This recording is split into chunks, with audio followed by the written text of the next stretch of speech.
आप हमें कविता सुनाएंगे। हमने कहा क्या आपने गुनाह किया था? हमने कहा क्या आपने गुनाह किया था जो हम आपको कविता सुनाते? अरे भाई काम से आए थे करते चले जाते, काम से आए थे करते चले जाते, पर तुमने हमें भगा दिया है, मेरे कवि हृदय को जगा दिया है। इसलिए कविता तो सुनाएंगे, इसलिए कविता तो सुनाएंगे, बेहोश हुए तो अस्पताल भी पहुंचाएंगे।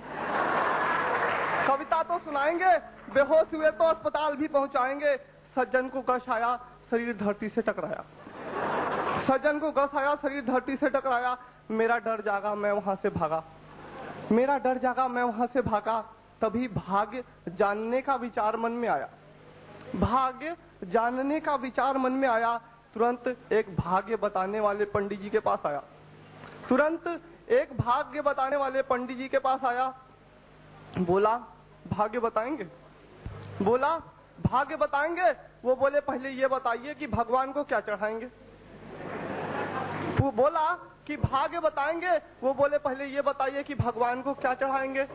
मैंने कहा भाई भगवान को चढ़ाने के लिए कुछ शेष नहीं बचा है, भगवान को चढ़ाने के लिए कुछ शेष नहीं बचा है। वो बोले तुम्हें भगवान ने भाग्य जानने के लिए नहीं रचा है।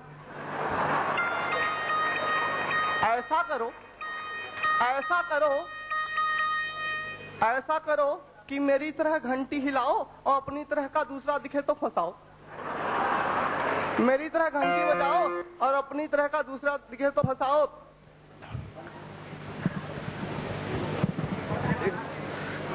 मैंने कहा कि मैं समाज की छवि हूँ, मैं समाज की छवि हूँ, बेहोश करने वाला कवि हूँ।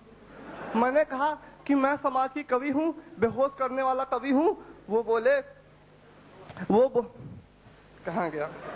वो बोले कि मैं भी लड़ाकू हूँ, इस क्षेत्र का डाकू हूँ।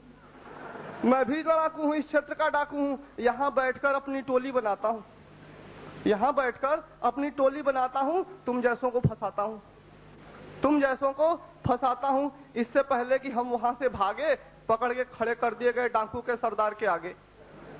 इससे पहले वहां से भागे, पकड़ के खड़े कर दिए डाकू के सरदार के आगे। उन्होंने पान थूका, मैं उनके निशाने से थोड़ा सा चूका।